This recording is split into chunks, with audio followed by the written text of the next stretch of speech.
El penúltimo capítulo de Yo Decido, Senadores 2021 comenzó abordando el problema de la corrupción en los partidos políticos tradicionales, a propósito de la ratificación de la condena del ex senador Jaime Orpiz.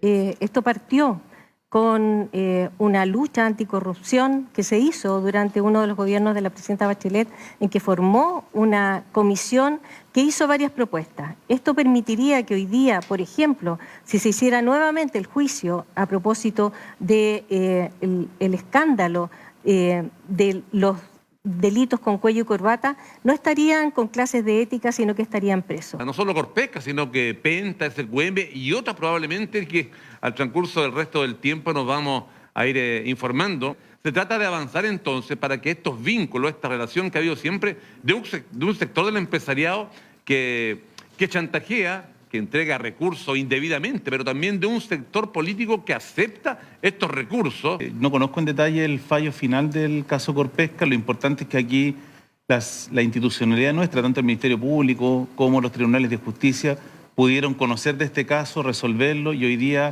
hay sancionado a un ex senador por esta materia. Entonces eso da cuenta que el sistema judicial y el sistema procesal ha funcionado en esta materia. Yo creo que en esto no hay dobles discursos. O sea, evidentemente que uno es respetuosa de los fallos de los tribunales de justicia, y si se comprobó que una persona cometió un delito y que su sanción es la cárcel, es la prisión, tiene que cumplirla. Yo creo que la impunidad es lo que hace más daño, incluso muchas veces más que el propio delito. Lo anterior fue relacionado con casos actuales como el del Core Guerrero, ex militante de Renovación Nacional, quien ofreció terrenos para la construcción de viviendas a cambio de votos en las elecciones. ¿Hay responsabilidades políticas? Mire, me parece a mí que tiene que dilucidarse y todo atisbo de relación de vínculo respecto a la política y el narcotráfico o cualquier hecho que pueda llegar a una corruptela que finalmente atenta contra el Estado mismo, tiene que ser perseguido. Yo diría que ahí no pueden haber dos voces. Y en ese sentido creo que es alarmante lo que ha ocurrido en la región, y por eso es tan importante el pronunciamiento de todos los sectores. Yo creo que estas dos situaciones son de la mayor gravedad. El gobierno del presidente Sebastián Piñera probablemente va a ser recordado como uno de los peores gobiernos de la historia. No cumplió la promesa que le hizo a los chilenos y chilenas de más seguridad, de barrios más seguros.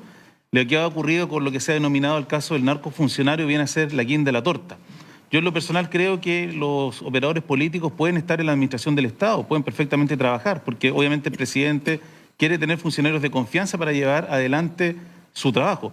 Pero hay cargos en la administración que son claves, que son fundamentales, especialmente los que tienen que ver con seguridad. No hay nada más sensible que una persona ligada a las drogas en términos de su labilidad para ejercer un cargo público. Es sujeto de extorsiones, sujeto de presiones, y obviamente va a estar trabajando para otros objetivos que no son precisamente los más nobles ni los que persigue la administración pública. Respecto del narcofuncionario, evidentemente que una situación inaceptable, una situación que no amerita medias tintas ni discursos de defensa, muy por el contrario, mensajes claros y acciones concretas respecto primero a la expulsión del partido al día siguiente de que se conoció esta noticia públicamente, momento en el cual todos nos enteramos de esto, y también una presentación a la Fiscalía Regional, una querella propia, no solamente respecto de quienes ya están formalizados, sino que de todos aquellos que resulten responsables y que podrían haber tenido alguna información de esto. En esta discusión hubo un contrapunto con la diputada Núñez. Candidata, precisamente a hacer aquí quizás un contrapunto, lo que se habla también de responsabilidad política, porque uno entiende que obviamente una situación tan grave como esta uno no podría, cierto lo que usted dice, asegurar que alguien la estaba tapando, ¿no? Evidentemente eso sería muy grave. Pero en el término... No, es que te lo descarto, Carolina, completamente, claro. Porque alguien que va a la Fiscalía e ingresa su propia querella y contra quien resulte responsable además, por supuesto que no tiene nada que esconder. Candidata, y en el nombramiento de esa persona, porque también se ha tratado de vincular efectivamente que usted ha sido la que ha puesto o ha sacado gente de sus cargos, ¿cuánto de incidencia tuvo? Se lo preguntamos a otro de los candidatos también del sector. Que no se reconozca que cuando uno ejerce algún cargo y le toca hacer gobierno, propone distintos nombres para que sean considerados y ocupen algún cargo, hasta familiar en algún minuto, pero no me quiero referir a eso. Y lo importante es que en aquellos cargos, insisto, donde yo creo que acá aprendizaje para el gobierno que venga, donde hay un manejo delicado de la información, donde son funciones que van más allá incluso de lo social o de lo técnico que puede haber dentro de un gobierno. Estamos hablando del manejo de los drones para poder facilitar la información a la policía. Por supuesto que tiene que haber un mayor cuidado de aquí en adelante. El tercer punto abordado fue la descentralización fiscal. ¿Cómo hacer para que la región de Antofagasta tenga más recursos? Estamos al debe en poder tener tributos que queden directamente en nuestra región. Por lo tanto, yo creo que llegó el minuto de que parte importante de esos tributos queden en nuestra zona y evidentemente queden contraproyectos para que el trabajo técnico que se debe hacer a cada nivel pueda dar fruto y poder tener mejor nuestras ciudades que lo que hoy día tenemos por falta de recursos muchas veces. Pero ¿cómo se construye esto? Esto se construye, yo diría, que con voluntades políticas concretas y por lo tanto la autonomía fiscal tiene que llegar a través de ley de rentas regionales, ley de patrimonio, proyectos de royalty minero. Nosotros hemos presentado uno, creo que se puede hacer parte de esta gama de la ley de rentas regionales. Un reordenamiento tributario. Esto no implica necesariamente una reforma tributaria. Hoy día perfectamente hay ciertos impuestos que se podrían pagar directamente en las comunas y en la región. Por ejemplo, las patentes municipales. Perfectamente uno podría poner una exigencia a la ley de rentas municipales que se pague la patente municipal en la comuna donde se encuentra la faena o el sector productivo. Y eso, en paralelo, la ley de rentas regionales claramente tiene que hacer una distinción respecto de aquellos ingresos que se tiene producto de las actividades comerciales y que hay en la zona. Mi crítica viene desde hace décadas a todos los ministros de Hacienda que manejan tan centralizadamente el presupuesto que en el fondo cuando una región recolecta más por un lado, le quitan por el otro. Al final, nosotros que tenemos menos del 4% de la población, recibimos siempre, por anga o por manga, menos del 4% del presupuesto total. En la sección Hágase cargo, la diputada Hernando tuvo que responder ante diversas denuncias que tuvo su ex asesor jurídico, quien hoy postula al Consejo Regional por el LOA. En su momento nombrado asesor jurídico Marcelo Encina, apareció en la prensa con varios cuestionamientos con respecto al uso de algunos documentos médicos y también con respecto a algunas otras denuncias. El tiempo pasó y ahora Marcelo Encina, a pesar de lo que manifestó en su momento la diputada Hernando, es candidato a consejero regional por el LOA. Cuando lo dije y volvería a decirlo y a hacerlo, porque yo creo sinceramente que en ese minuto él debió haber suspendido su militancia hasta que se aclarara, y tú lo dijiste, hasta que se aclarara. Yo hice una presentación al Tribunal Disciplinario, al Tribunal Supremo de mi partido, y ese fue visto, y fue fallado, fue revisado y me fue informado. Por el caso de licencia médica sí fue sancionado candidata, no se pudo acreditar falsificación, pero sí lo que se acreditó fue que hubo una intervención. Por su parte, la diputada Núñez respondió por unos terrenos de una ex toma en Calama que supuestamente se utilizarán para la construcción de una comisaría, algo que no ha sucedido hasta el momento. Se realizó una toma, la conocida toma de Frei Bon en Calama. Ahora esto ha vuelto a la palestra por lo siguiente. Como ustedes pudieron ver en algunas imágenes, en el año 2020, en el mes de diciembre, la candidata Paulina Núñez junto al ministro del Interior, Rodrigo Delgado, en su momento el alcalde Daniel Augusto, en esa fotografía, anunciaron una comisaría para Calama en los lugares donde estaba la toma Frei Bon. Nos reunimos con el general Castro, la subsecretaria de Prevención del Delito, María José Gómez, el subsecretario Juan Francisco Gali, el hoy delegado regional Daniel Augusto y la delegada provincial María Bernarda Jopia. Porque evidentemente yo estoy muy consciente de que aquí hay un proyecto y se ha ido avanzando en el proyecto.